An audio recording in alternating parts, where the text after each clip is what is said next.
Hello, Gut Check Project fans and KBMD Health family. I hope you're having a great day. It is now episode 57. This is my awesome co-host, Kenneth Brown. I'm Eric Rieger. What's up, Ken? Oh, man, I'm excited. Episode 57. So we did our little 3-part series, tried something interesting, but didn't want to make a 3-hour podcast over one topic, erectile dysfunction. That seems like it'd be a little heavy after a little bit. A 3-hour boner talk.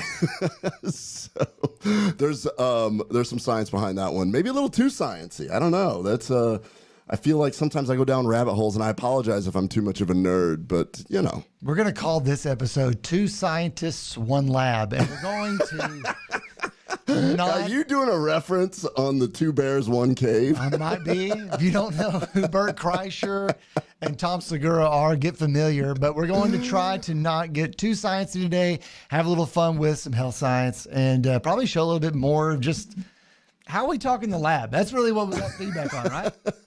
Yeah, so we're sitting there scoping, and one of our great techs, Anna, was sitting there saying, hey, sometimes you guys get a little too sterile, like you're too eager to talk about the science. And I'm like, okay. And then you and I got to talking because this past weekend, typical things, I'm driving Lucas up to Melissa, Texas, which is like 45 minutes north of where we live. And my son, 16 Lucas, goes, oh, I found this great podcast. Got to hear it. I'd never heard it. So I'm listening to 2 Bears, 1 Cave with Bert Kreischer and Tom Segura. And I'm just like, this is nuts.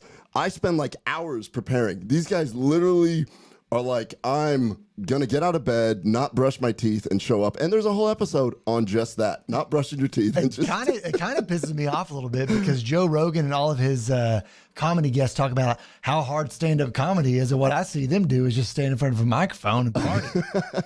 No, like whatever thought pops in their head does that. So yeah. So anyway, so we're 2 scientists, 1 lab. 2 scientists, 1 lab, at least for episode 57. We're gonna get email us as we go through here and let us know what you think. Oh, just a quick recap though. Episode 55 through 57, pretty awesome. Talking about certain viral infections and erectile dysfunction. If you haven't seen 56 or 55, 56, 57, get caught up. And I think we're kind of being shadow banned a little bit by YouTube and some of the social media. Well, it's fascinating because now we're looking at these different podcasts. Like, move that a little closer. So you get a little further away. There we go. It's fascinating because now we're seeing all this stuff. When you look at Dark Horse Podcast, Brett Weinstein's, and he is blatantly open. He's like, I'm going to put this up. It's going to last for a little bit, and then it's just going to disappear because what I'm talking about is controversial. And we were talking about some viral infections that can actually cause inflammation, resulting in long-standing erectile dysfunction, which I think is extremely important because we're going to be seeing a lot more of this. Even if it's not important or relevant to you, I at least hope that this can be passed on to a urologist in the future that looks and goes, oh, this is why I'm seeing younger men with this. But it's really interesting because I tried to search it in different ways, and it's not popping up. Then you search our polyphenol ones, it's like, whoop, right there. Yeah, man, before the pandemic hit, you could search any of our topics on the show, and it would pop up immediately, and that's not what's happening. So if you like what you hear, just try to like and share it with a friend. And then obviously we're just wanting to share information. It's not medical advice. It's just stuff that we read and we feel like it's important. It's how we talk to the patients when they come through the clinic. So. Yeah, exactly. You and I both did something recommended by Mike Logsden for business. We both read the same book this week. So this is almost a book club right now. Yeah. Start with Why by Simon Sinek.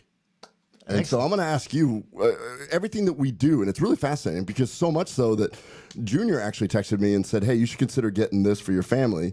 And you should for yours also, but really it plays into everything. It's a book by Chris Bosch that says letters for a young athlete. What is it again? What is it called? Something like that, but that's the one that Letters to a Young Athlete, has, I think. Pat Riley in it. Yeah, it has Pat Riley. It's Letters to a Young Athlete. But what's that. fascinating is that the guy was on a podcast, the author, and he was discussing when you go into something, whatever skill you're trying to do, there has to be a why because eventually you achieve what you want. If you're an athlete, if you're a pro athlete, you get the fame, you get the money, you get that. But if you don't have the why, then everything falls off. As a physician, you go into school and you say, I need to get 4.0, I need to get 4.0, I need to get through high school, I need to get through college, I need to get into med school, I need to get into good residency, I need to get into a fellowship. And then all of a sudden you're there and you're like, I'm here. Yeah. What's my why now? And I think it was such an interesting read because it's a business book, But really, what is your why? Your why to do things. What is our why for doing this? Oh, this podcast itself, man. This podcast honestly, alone. if nobody even watched, I think one of the coolest whys is each week or sometimes every other week, but we are kind of just forced into immersing ourselves into new territory, which is awesome because it's actually the part that it drew me into healthcare in the first place. How can I help? How can we help? It's not just me. It's a collaboration. You get a lot of information. You do the research. You read things online. You talk to patients. You get the feedback. You see what works, and sometimes, unfortunately, you see what doesn't work. But we're forced to learn so that we can hopefully help someone get better. And that's it. Yeah, that's the bottom line. Like, I've realized how much I've researched, how much I've learned, how much we're unearthing. And today's episode will be just like that eventually when we get there.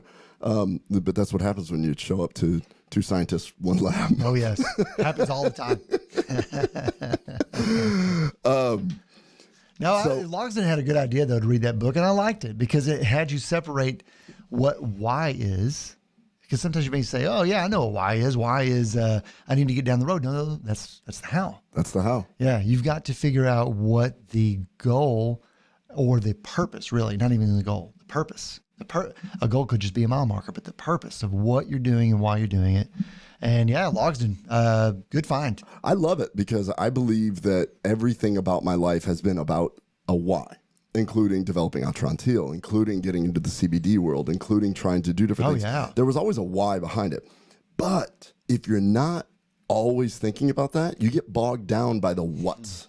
As a witness, I can remember you never set out and said, I want to get into CBD. You said, I wonder if CBD will help the patient. And you came up with, I won't go through all of them, but a few different scenarios. And it was never, we need to shoehorn CBD in to help make it work. Yeah. It was never that, which I found to be, we've said it on this show before. I actually thought that we would be let down by the use of CBD. I was like, man, who knows? I hear people say all kinds of stuff. Suddenly, the why was more or less realized just by sticking to how do we best find the right people to do this with. Yeah, and then even like with Atrantil, the why was I need to find something in a natural way to treat people that there's no pharmaceutical solution. Oh, yeah. And now the why has become, holy cow, there's so much more to this, and there's so much untapped potential of these beautiful molecules. And if you look at other episodes where we hit Sylvia Molino, Charlene... Oh, Van Buiten. Charlene Van Buiten.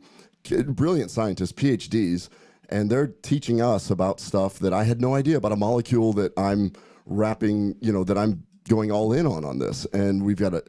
But when you get away from the why, then it becomes why aren't sales like this month? Why aren't, and you just go, okay, let's take a step back. That's the what. That is a what. Let's focus on the why. Yeah, a metric is a what, for sure. A metric is a what. You know what's cool is, it even can come back and benefit you directly. And I'm just going to use your most recent example. You hurt your neck and you went in to go see Wade McKenna. And I would say that now you're feeling great or much, much, much better.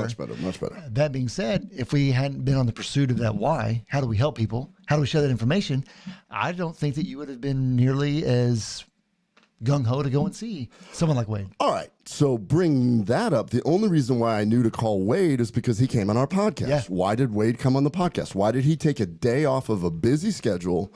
You called him up and said, hey, do you want to come on? And it's it doesn't matter how big you're doing something, but when somebody has a why, his why is to educate about stem cells. Oh, yeah. When he gets an opportunity, he took the time off his day, showed up at our studio, and just kicked some crazy knowledge. The most knowledgeable guy in stem cells. I'm going to say it. If you watch the podcast, you go, yeah, I could see that. Oh, yeah. Outside of maybe a couple doctors in Germany that have a few more liberties on what they can do, Wade is one of the most intelligent people about stem cells. And by the way, spoiler alert, that's what today's eventual science podcast will be about. Will be stem cells and how to improve your ability to have a better response, which I found out when I went. So I got my third IV infusion, 1 injection, 3 IV infusions. Great team over there. Had a long talk with Dr. Phillips, his associate that helps doing the IV infusions, and we got to talking about how can you make this better? How can you make it so that if I'm going to spend this kind of money that I get a absolute perfect response? And they have not developed a protocol yet to do that. No protocol exists.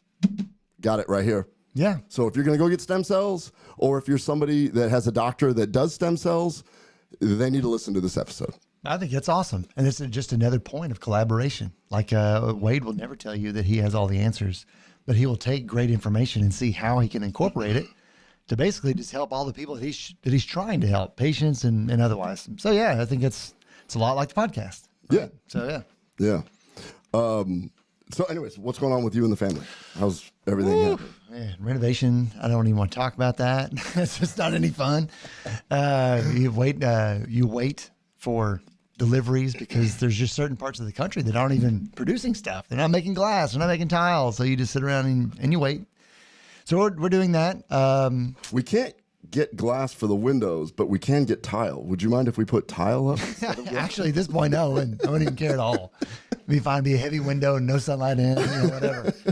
But Gage and Mac are both kind of flexing some of their entrepreneurial spirit this summer. They're building some small little companies. We'll see how they do. Maybe we'll talk about them sometime, but haven't quite gotten that point to get it all off the ground yet. But it'll be interesting. Marie's very, very busy.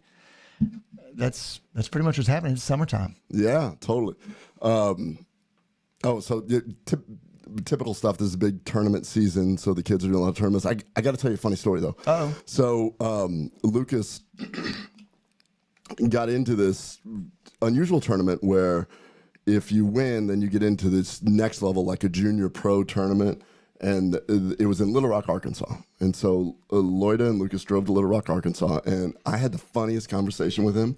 Because the first round, he won pretty easy. Second round, and to hear Lucas tell it, it was just great. And I loved hearing the way that he was trying to mimic the accent and everything. He's like, Bobby. He's like, this is so funny. I literally lost two games because I was laughing. And he says that he shows up to this tournament, and this guy shows up with 2 rackets and a water bottle, which is usually people have a bag and they've got a whole routine. Yeah, like equipment. At his level. Yeah. He said the guy had a little belly on him, whatever. And he sits down. He's like, yeah, me and my friends, we were drinking, and they said, we're going to buy an entry into this thing. I didn't think I'd win, but I won that first round, and now I get to play you. And Lucas starts laughing. He's like, you were drinking, and your friends enrolled you? And he's just like, yeah. He's like, they apparently think I'm a good tennis player or something, which makes it funny because he probably was at some point like an elite tennis player. Because Lucas actually said he played really well. He just was out of shape. And all this 15 years of day drinking will do that to you. Yeah, and it was so funny because Lucas was like, it was the funniest thing. I couldn't stop laughing. He's like, I like aced him a few times, and he goes, yeah, if you can just slow that down a little bit, I might be able to get one of them back, okay? Lucas was mocking him, or not mocking him, no, but the guy was saying it. Yeah, Lucas was imitating a good old Little Rock, Arkansas accent. And then he goes on the changeovers. The guy comes over and goes, hey, how old are you? And Lucas goes up 16. He's like, shit, I shouldn't have asked that. Now I feel even worse. And so were his buddies there? Yeah, so then his buddies show up. They're drinking beer behind the fence. And they're going, Lucas was about ready to serves an ace. And here's one of the guys go, yeah, he's legit. I just love this story. I mean, I could not stop laughing. And he goes, yeah, I lost these 2 games because I did a body serve, and he tried to get out of the way and just kind of like, instead of, didn't get hit, and somehow blocked it with his frame, and it was a winner. And I looked at him, and I was just like, he goes, wow, great shot. And he's like, oh, come on now. I didn't mean to do that. You know that. Which is just a funny, cool story. And then the next round, he played a really elite kid from a Division I player, and they went 4-hour match. 4-hour match. Lucas lost in the 3rd set. Tiebreak real close. If he would have won that one, he would have played a guy named Sam Harrison, who is a ATP Tour player, right now ranked a little lower due to injury, but he was ranked 35 in the world, ATP. What? Yeah. Lucas was looking so forward to trying to just at least see what it's like to get served by a guy like that. I'm gonna steal a phrase from some Arkansas people and say, hey, that boy's legit. That boy's legit. Carla and Lloyd are touring everywhere doing things.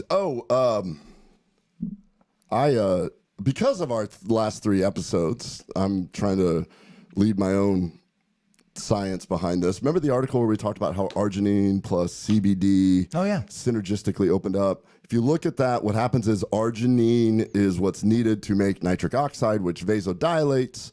Vasodilation helps, and so I was looking at it from a workout perspective. So I do what I do, and I ordered an excessive amount of arginine and citrulline from Amazon. Shocking. Yeah.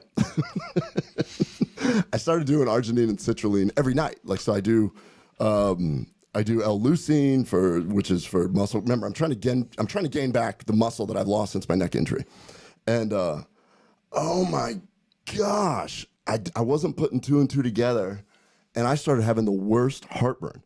I immediately turned into one of my patients where, like, I wanted to, like, call somebody and say, fix this now. Some reflux, nausea, just felt, That does not sound fun. And I do have acid reflux, and I do take medicine for it, and I've tried to get off the medicine for years and years, and I just can't, and I've accepted that, and that is what it is. So it was last week. Last week, I'm sitting there, I'm just like, and I'm talking to Anna, our tech, and we had a cancellation.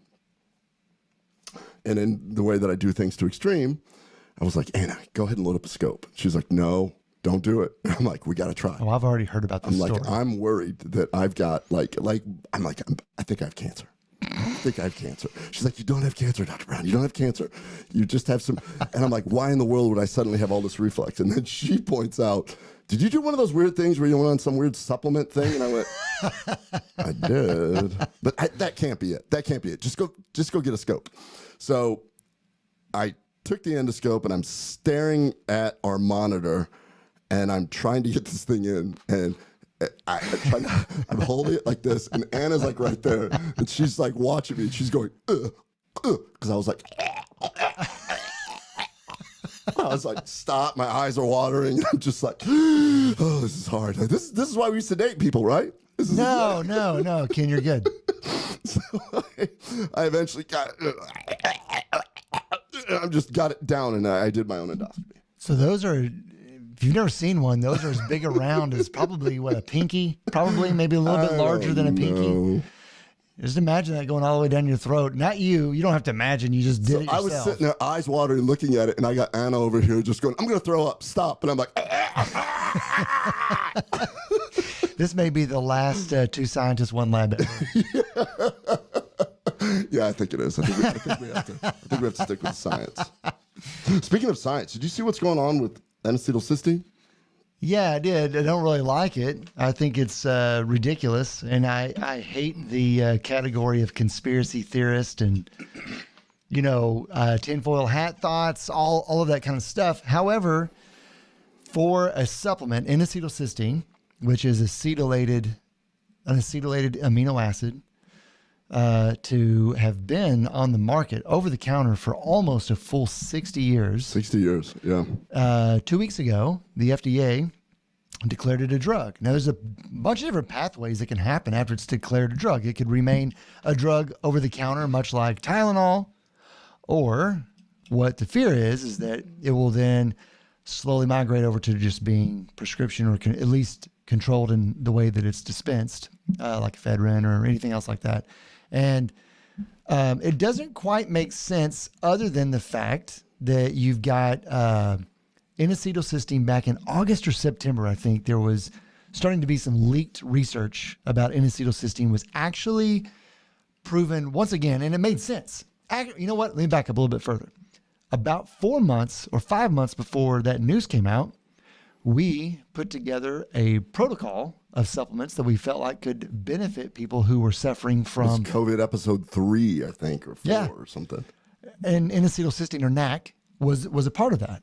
And it makes sense because, just a quick refresher, N-Acetyl Cysteine, you take it and the body converts it to glutathione. Mm-hmm. Glutathione is basically your body's, you make it now, your body's best antioxidant defender. It scavenges ROS, or reactive oxygenation species, throughout the body. And when it does that, as we've covered in many different episodes, you're stopping long-term inflammation. Inflammation by itself can be incredibly necessary. Acute inflammation necessary. Long-term chronic inflammation, not. In fact, it's dangerous. In fact, it leads to many, many things, disease and cancer, etc. So N-Acetyl Cysteine, though, was being highlighted because the issues of the lung turn into cascading inflammation. I mean, that's why in the early days of COVID, people were rushing and putting people on ventilators and they were losing them.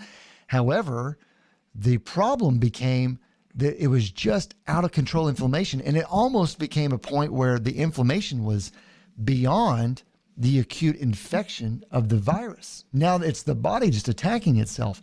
And N-Acetyl Cysteine was seen or observed to be a part of a recovery mechanism by helping your body produce enough glutathione and basically getting the lung tissue to not be so inflamed.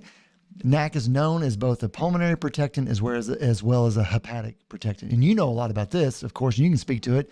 People who have acute Tylenol toxicity or people who are long-term alcoholics, it's recommended that I think that's where the FDA is hiding behind. After 60 years of being over the counter, the FDA says, oh no, this actually started out as a drug. So we're going to make it a drug again 60 years later, because N-Acetyl Cysteine it's a great antioxidant, increases your glutathione. We could do a whole episode on glutathione. It's an amino acid. It's an amino acid. It's incredible. But then they came out and said this. So then they immediately pulled it.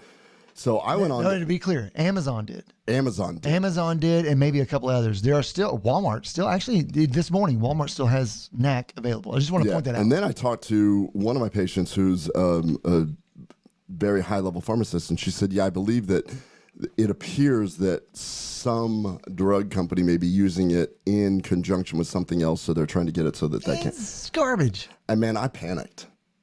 I totally panicked. And I'm like, look, I use it for so many things that I need to get my hands on a bunch of N-Acetyl Cysteine.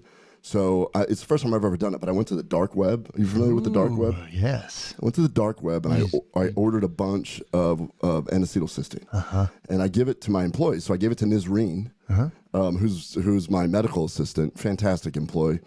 And Amber came and grabbed me, my other medical assistant, and she's just like, hey, can you come and look at this? And I walked in, and Niz was just holding the phone and was just caressing it. And she was just like, remember, you are loved, and we can't wait to do your colonoscopy. No, that's... And I was like, yeah, she's really friendly, but that's way too friendly. Way too friendly. And then Amber goes, can you go look at the bottle you gave her? Uh-oh. Uh-oh is right. It's my first time on the black web, or the dark web, whatever it's called. And I ordered her MDMA, or Molly, or ecstasy. Oh, yeah. Thinking it was N-Acetyl Cysteine. It's not. It's not. It's the opposite. Now, here's the real dilemma that I'm in. My patients, that was not so bad. My patients loved it. I got so many great Google reviews based on that. Yeah, but unfortunately, they hung out in your waiting room for 4 hours. yeah. She only got the one patient. I did get a bunch of bad reviews because nobody else was done. So that's my bad on the whole N-Acetyl Cysteine. So probably shouldn't. I probably should not just randomly knee-jerk stuff. As Anna said, you just seem to overdo everything. Yeah, don't always push the buy now button. Yeah. I did not do that, please. I did not drug my employee. I just thought it was a funny story when you were just talking about N-Acetyl Cysteine. Yeah, this is what happens when we break character a little bit. Or actually, this is exactly how we talk whenever we're not on the camera. How we do. I actually told Niz I was going to do this today. I was like, I got to prepare for this podcast. She's like, what are you going to talk about? I'm like, I don't know. And I'm like, you were really nice to that last patient. And then my mind just went there. Yeah. Like, oh, I'm going to talk about that. I'm going to pretend like I bought you MDMA. And she looks at me and she's like, what is in your head? I'm like, you just heard what was in my head. Yeah, it just starts here and comes right out. Well, that was interesting. But I do think it's kind of wild. And you referenced him earlier, the Dark Horse podcast. They've been amassing tons of information, not on N-Acetyl Cysteine, but on Ivermectin, and how they had an incredible guest on 2 days ago. And his name was Pierre Corey. Pierre Corey. And he is a medical doctor who is infectious disease and has served on multiple boards where they deal with protocols for viral outbreaks and pandemics, and has served on the COVID board. And dude, he's got incredible data on how ivermectin not only works, he's got the scenarios. He talks about why he doesn't understand why it's been covered up. And he gave scenarios in Mexico, multiple people. These aren't small one-off studies. Multiple people there, 1,200 healthcare workers. 1,200 healthcare workers. I'll leave you this. 700 change of the 1,200 agreed to take ivermectin. All of them highly exposed to COVID. 100% of the 700 and change never diagnosed with COVID. The other 500 and whatever's left over of the 1,200 healthcare providers, 58% of them developed COVID symptoms, etc. Wow. And they didn't take ivermectin prophylactically. So we won't go down that rabbit hole. Check out Dark Horse podcast with Brett Weinstein and Pierre Corey. It's great. I think the published date was June the 1st. If there's anything to say about those two guys, they have a why. Definitely. Brett Weinstein's like, I have to get this stuff out here. Yeah. That guy Pierre Corey, his why is, I'm the guy in the trenches. I'm a critical care doctor. Why in the world is a politician telling me what to do? I don't understand. Politician or not, we're standing in the way of. We've heard for a year now. Trust the science. I want to trust the science, but trusting the science doesn't mean stop asking why. Oh, and that doesn't mean that. And what they were talking about is exactly this. We bring up a lot of studies, and I'm going to do it today. Yeah. That is not this large, randomized, drug-funded study, because that's the only way to do a study that big, that randomized, that multi-center, all that stuff. Yeah. But he did so much better. He said there's so many other studies that you can make a meta-analysis out of. And he said when he started talking about that, he's like, the data is there, and yet the government's saying the data's not there.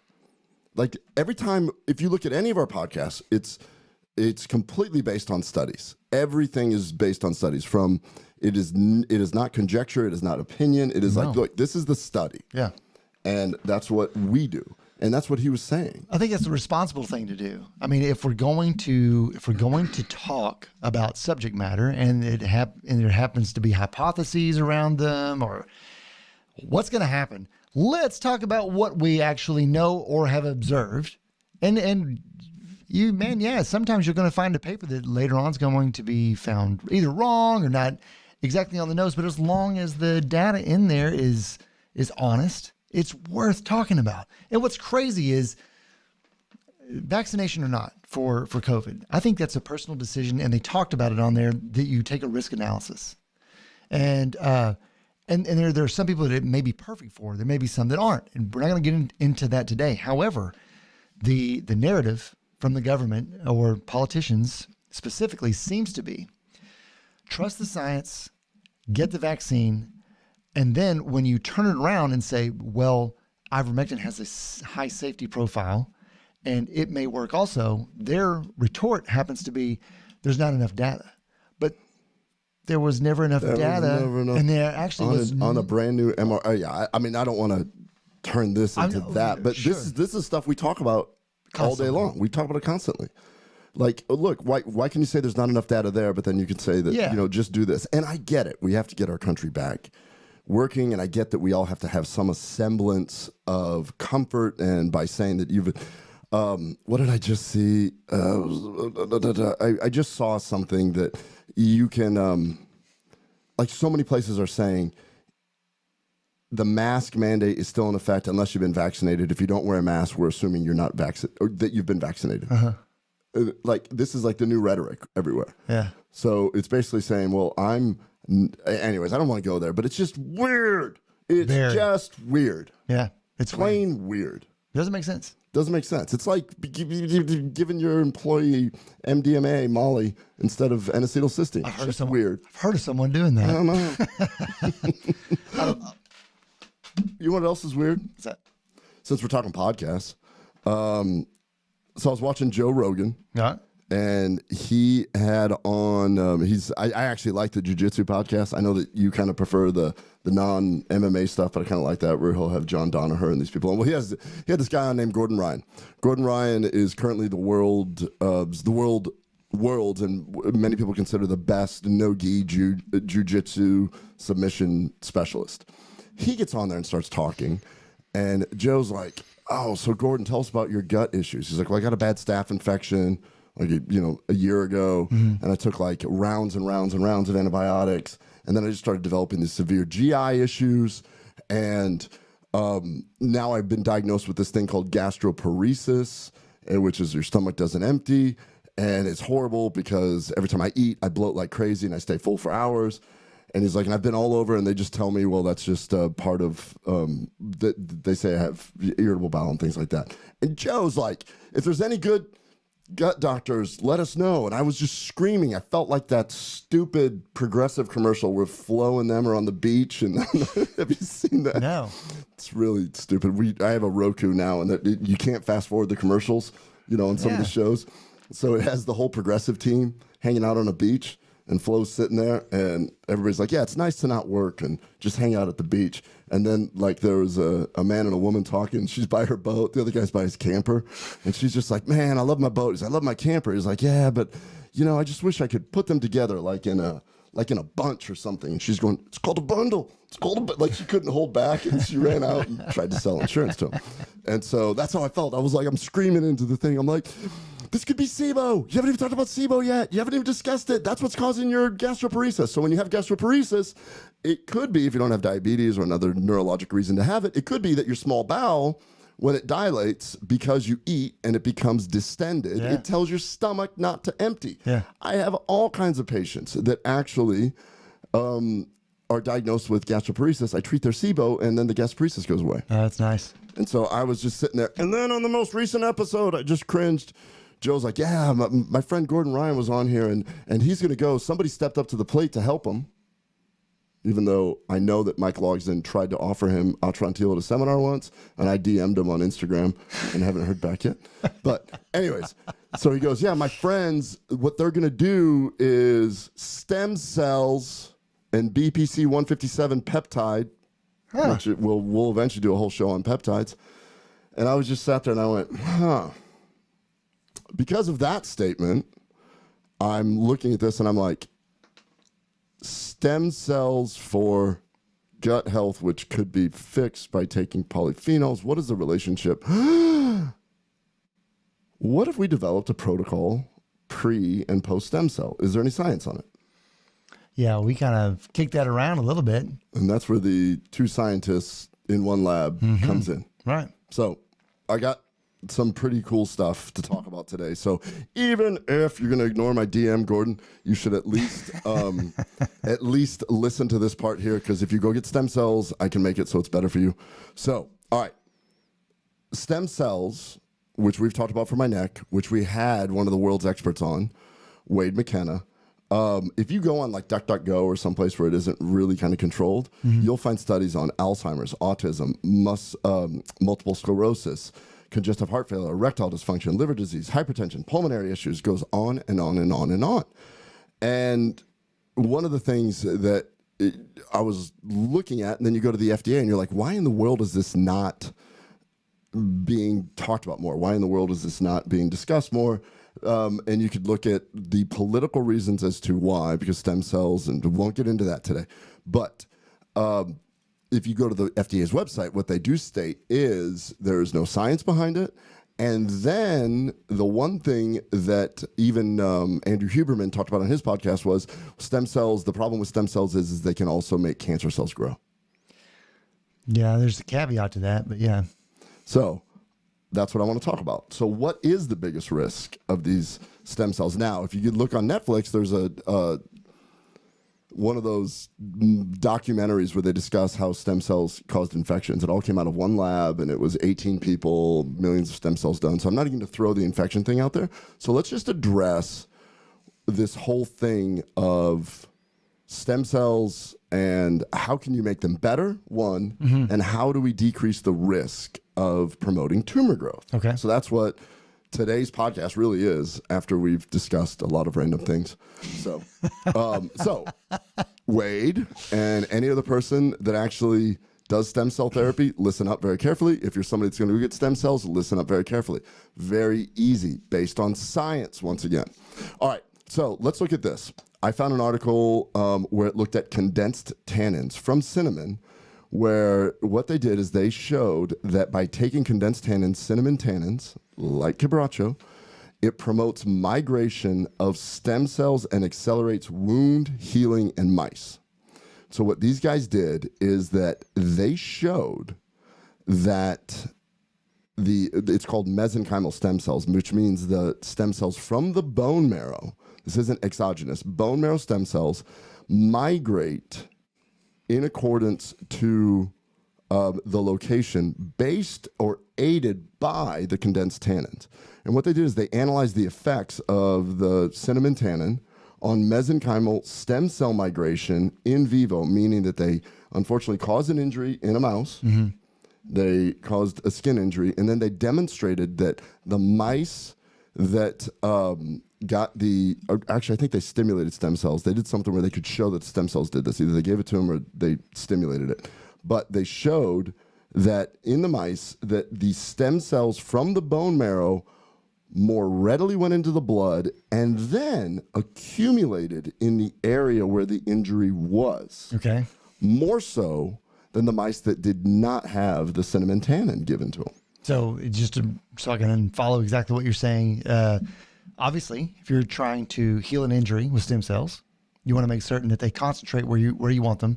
And you're saying that using a natural tannin enabled the stem cells to aggregate where I wanted them more. Also increase the stem cell production and mobilization. Even better.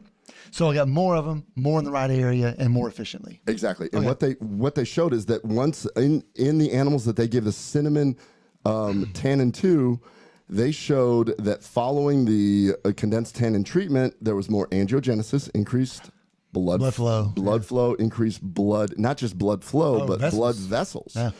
Granulation tissue formation and remodeling were accelerated during the wound healing process.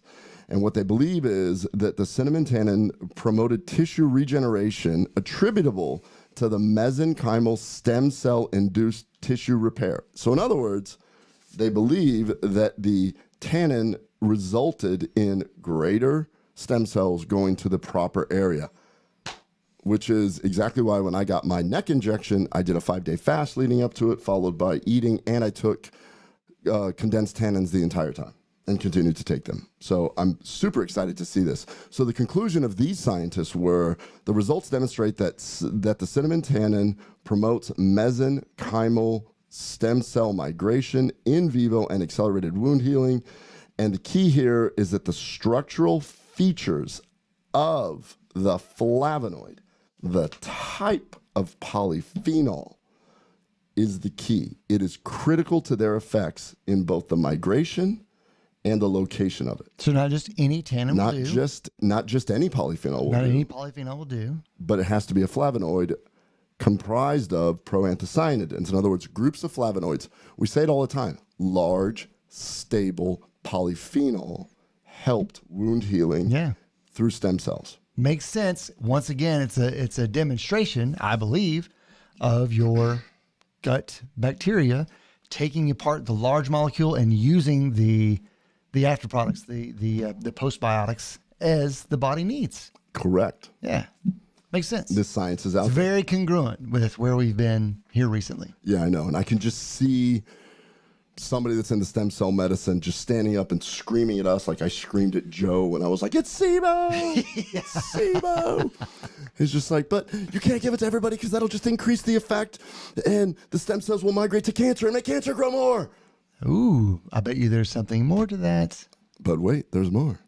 So, wow, that's amazing, but let's get back to the whole cancer thing. Why would you augment the stem cells if you could potentially augment the growth of cancer? Makes sense. So I went down this rabbit hole or mouse hole or whatever hole you want to call it. So then I found this great article called The Therapeutic Effect of Anti-Cancer Phytochemicals Through Suppression of Cancer Stem Cells. The why on why we do this is we learn a lot. We learned a lot that nitric oxide and the nitric oxide synthase are different versions. Yeah, 3 different ones. Yeah, so it turns out stem cell is not a stem cell. There's actually something called a cancer stem cell. Yeah. Which I did not know. So cancer stem cells are tumorigenic, meaning that they make tumors grow. Yeah. And cancer stem cells are unique in that they have a very high potency for initiating tumor growth, tumorigenesis. Cancer stem cells are postulated to be different than traditional mesenchymal stem cells, in that they proliferate with unlimited potential, exhibit high resistance to therapy, and have the ability to fuel tumor regrowth post-treatment. Now think about that for a moment. We're talking about, why do tumors come back? I have lots of cancer doctor friends, oncologists. I guess that's the good way to call them. Cancer doctor friends. Yeah, cancer doctor friends. Hey, Scott. Cancer doctor guy. Yeah. This is my cancer doctor friend. Cancer doctor friend, oncologist. I have a lot of friends who are oncologists, and I've never once said, well, why do tumors come back? Because, it's like, oh, just if you get a tumor, it comes back. We believe, and you can go into all this other stuff, P453 gene, blah, blah, blah, cancer tumor gene, whatever. Whoa, wait a minute. What if your cancer stem cells, I keep trying to do this. So you have INOS going on. Yeah. You have inducible nitric oxide producing bad nitric oxide, or not, it's the same nitric oxide, but producing inflammation in the wrong spot. Yeah. So this is really interesting. There's cancer stem cells, and they did this whole review in this article where they looked at the influence of phytochemicals. Surprise, surprise. As it turns out, when they refer to phytochemicals, they're talking about complex polyphenols on cancer cell populations. And what they did is they highlighted the importance of those known to selectively inhibit the cancer stem cell. Wow. Think about this for a moment. Yeah. We talk about this, but these guys showed in a lab, as it turns out, that large polyphenols actually target cancer stem cells in multiple different ways, such as inhibition of self-renewal, induction of differentiation into mature cancer cells, and sensitization to anti-cancer agents. Wow. So it makes them more susceptible to the drugs that we would use. It makes them more susceptible to the drugs that we use. Wow. Now, the article is nauseatingly thick, and was a lot there. Oh my gosh, it's super sciencey and super complex, but it's so complex that the bottom line is they showed multiple different ways in which large stable polyphenols can turn off cancer stem cells in multiple different ways.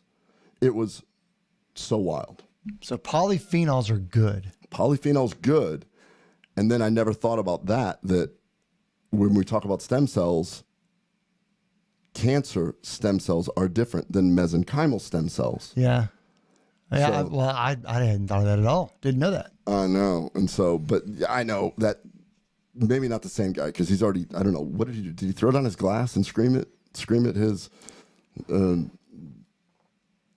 TV phone, whatever? The scientist that, I'm playing it out in my head where somebody's yelling at us right now. It's like, that's insane. Oh, okay. Yeah. I just caught up with the rest of y'all. Okay. Yeah. I just have this image of this guy that goes, all right, it's podcast day, and I'm just going to have a whole bunch of breakable glass here that I will just keep smashing glasses when I get angry. Carl, what's the matter? They don't get it. All right. So I can just see him going, but that doesn't matter. That's not in real life. What about real cancers? So, as it turns out, there's studies on real cancer. Yeah, there's got to be. For instance, our old friend, epigallocatechin 3 gallate, otherwise known as green tea extract. We talk about it all the time. Green tea extract, EGCG, ECGC, whatever. I think you're right. Yeah, one of those. EGCG. But also, we know that is a component of quebracho when it gets broken down into its various components. So, which is a good way to get it bioavailable. So, green tea extract is a bioactive polyphenol from green tea. It's been studied a ton. It happens to be, so we've talked about these other ones that have been studied before. It's like studies perpetuate more studies. Sure. I would like to just sit there and just send everybody, all these scientists go, you can do more with a bigger, more stable polyphenol, but I'm just happy that you're writing about polyphenols now. So they've already shown that it can help block tumor, including significantly bladder cancer, which I was unaware of. But the mechanism of how it did it has eluded scientists. Yeah, okay. So these guys went out to say, let's figure out how to do this. And the title of the article is Green Tea Extract Inhibits Bladder Cancer Stem Cells via Suppression of Sonic Hedgehog Pathway. We've heard mention of this before, and I don't know that I recall off the top It's a Sega video game, dude. Well, yeah. It is Sonic the Hedgehog. Yeah, no, I know that part. I got that part down. All right, so there's going to be a great backstory to that. I'm sure that the developer of that had bladder cancer and then survived it, and then said, "I will make my next game," and called it Sonic Hedgehog. Yeah. So, anyways, they actually found the place where it actually happened, and so what they showed is the mechanism actually remains by blocking this Sonic Hedgehog pathway. Ultimately, down-regulated stem cell markers, cancer stem cell markers. So it controlled the cancer stem cell in the bladder. Wow. Yeah. Wild stuff. So the effect of the green tea was mediated by this, what's called the Sonic Hedgehog signaling pathway. I normally wouldn't even bring that up, but I love saying that. And if they upregulated that pathway, it negated the effect. So it was clearly related to that one thing. So that's how I just love how sciencey they get. And I'm finding these are not like, this wasn't published last month. This is like a few years old. I'm just like, this is crazy stuff. So what they did is they showed that taken together, the results indicated that green tea extract could be an important natural compound against bladder cancer stem cells. Okay. And provide new insights into the effective molecular targeting of cancer stem cells. Wow. Yeah. So now we need to find out if there could be other body areas where other stem cell cancers could be turned off. I don't know. I mean, give me an example of like a really common cancer.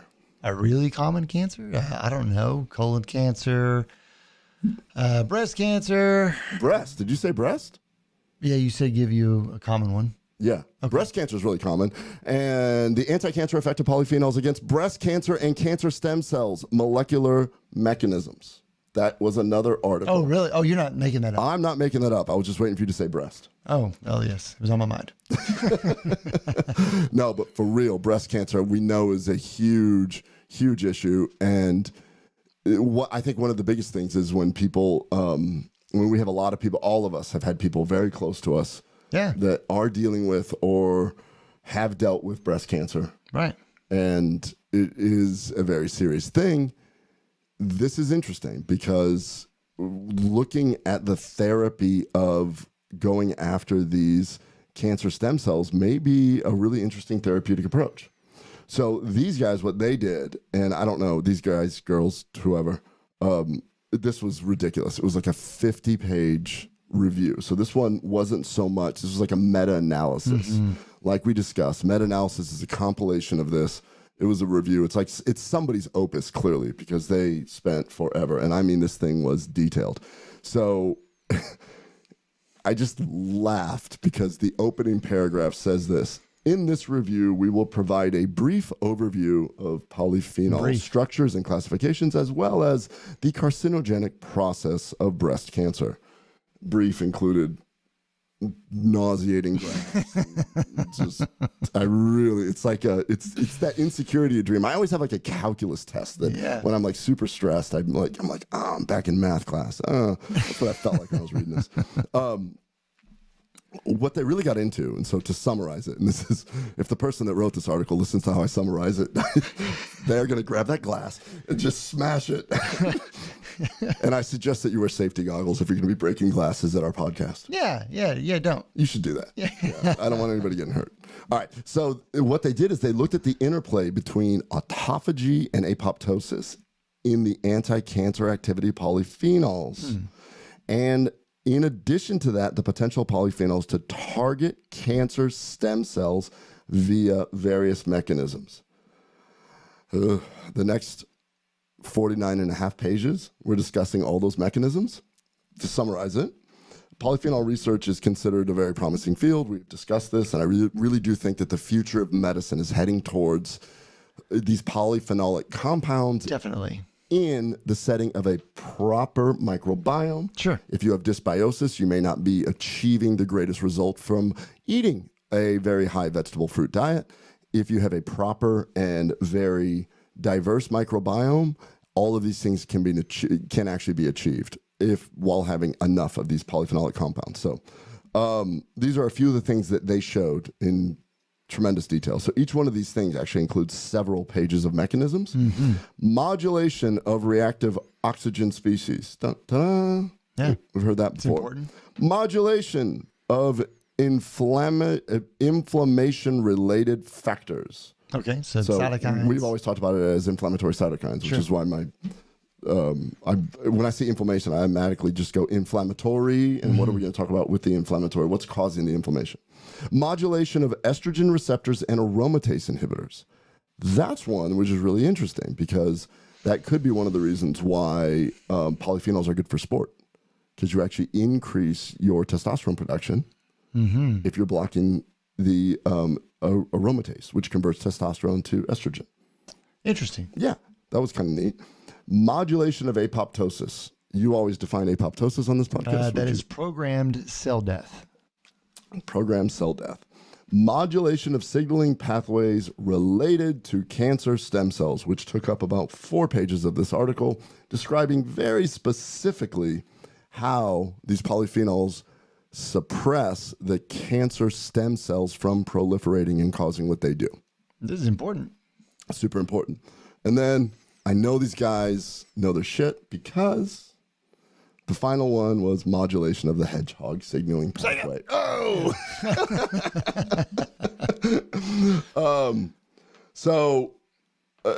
That's for anybody who's thinking of doing stem cells. This one is specifically for Wade. So for any manufacturer of stem cells, this is pretty cool.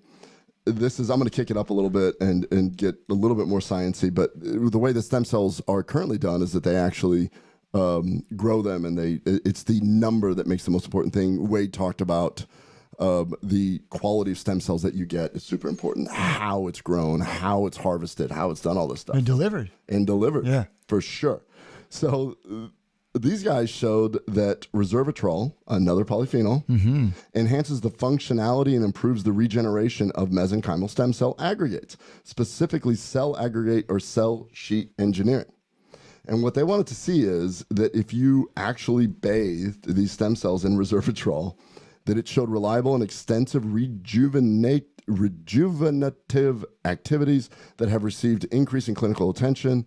And what they uncovered was that resveratrol enhanced the functionality and the numbers improves the regeneration of mesenchymal stem cell aggregates. Mesenchymal stem cells would be when I did my bone marrow harvest.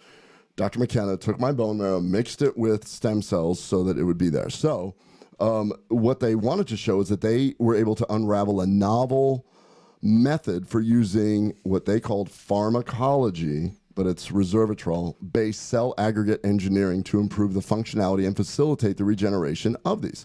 So in other words, you can take an older, so the whole idea is that the older you get, probably your bone marrow is not as good for stem cells. Right. You can make it younger by, according to these guys, bathing it. So like if you're a 50-year-old guy like me and you do this, you bathe it in some resveratrol or some polyphenols, and that's just one that they looked at, resveratrol. I'm saying that maybe it could be a whole lot better if you do the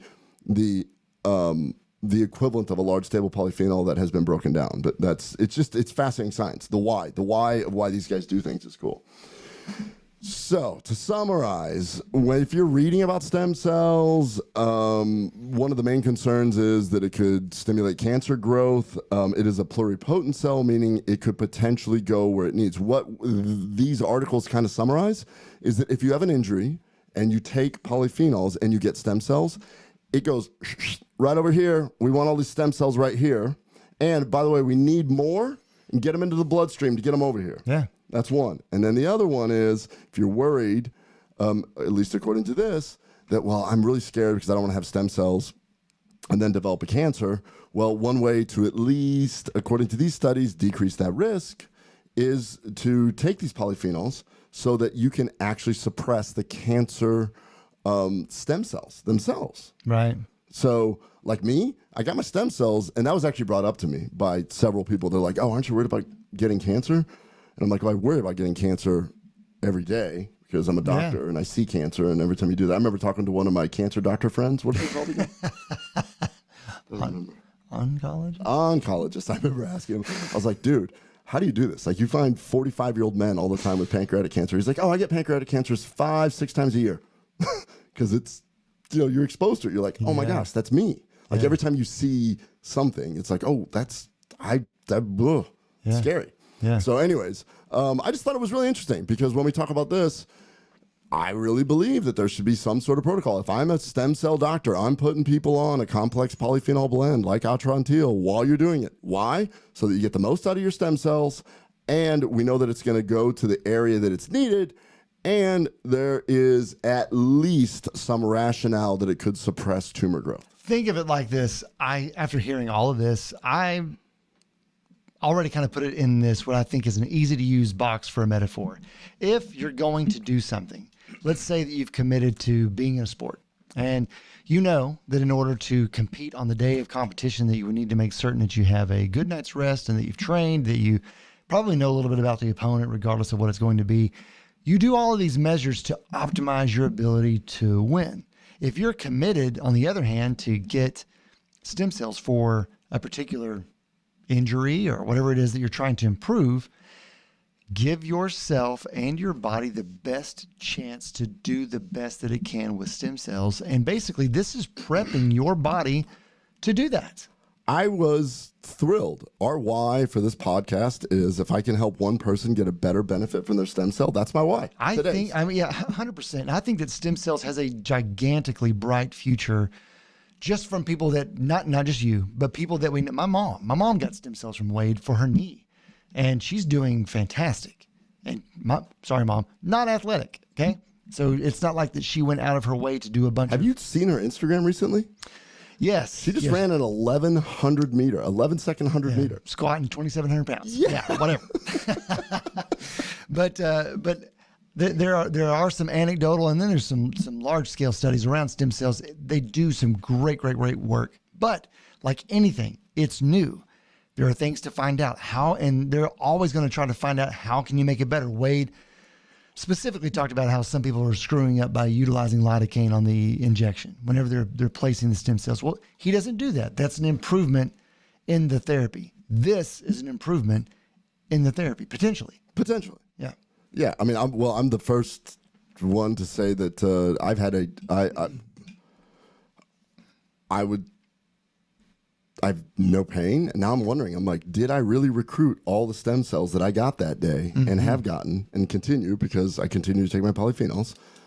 Are they really just kind of going to the area of injury? Because I've had a pretty remarkable recovery for such a serious injury that I went to 3 doctors that said, you need to get an operation. Sure. Like now. Well, and the idea behind any physician or healthcare provider that's going to have a therapy they're going to give someone, you want to do your best to try to induce the best outcome for the patient and mitigate either obviously the bad ones, but the outcomes that just don't show any improvement at all. And if this could help them do that, right? Huge. So if Gordon Ryan's going to go get stem cells, at least contact us. Yeah. Because I can get you like a $5 coupon on LoveMyTummy.com, Gordon. What Come are you on, thinking, man? Giving you the friends and family discount, $5 off. Yeah, man. Phytochemicals, brother. Get some. Well, 2 scientists, the first and only last. Yes. 2 scientists, 1 lab. 2 scientists, no coats, 1 lab, no beakers. No Bunsen burners, no beakers. If you could continue to grow that on every single episode. Episode 1022, 2 scientists, 1 lab, no coats, no beakers. And you just go on for like 8 minutes. No light switches, no audience, whatever. No one listening anymore because I spent an hour doing this. Yeah. Yeah. So that's awesome. Well, anyways, so we covered a lot of ground here. But I believe in the stuff that we're talking about. And 100%. If I'm going to get stem cells, this is what I'd do. If I'm a stem cell provider, I'd listen to this. I'd share it. So, like always, we always have to say this. I am a doctor. Eric is a healthcare provider, CRNA. We do treat people, but we are not your doctor unless we are actually your doctor. But this is for entertainment only. Everything that we talk about is not medical advice. Thank y'all so much for joining us. Like and share. Don't shadow ban us. And share us with anybody that you think might be interested in these kind of health topics. Yeah, absolutely. And if you want to know what it's like to accidentally take a bunch of MDMA instead of N-Acetyl Cysteine, call the office. They'll enjoy the call, but they will not give you a real response. Thank y'all so much. That's episode 57. Bye-bye.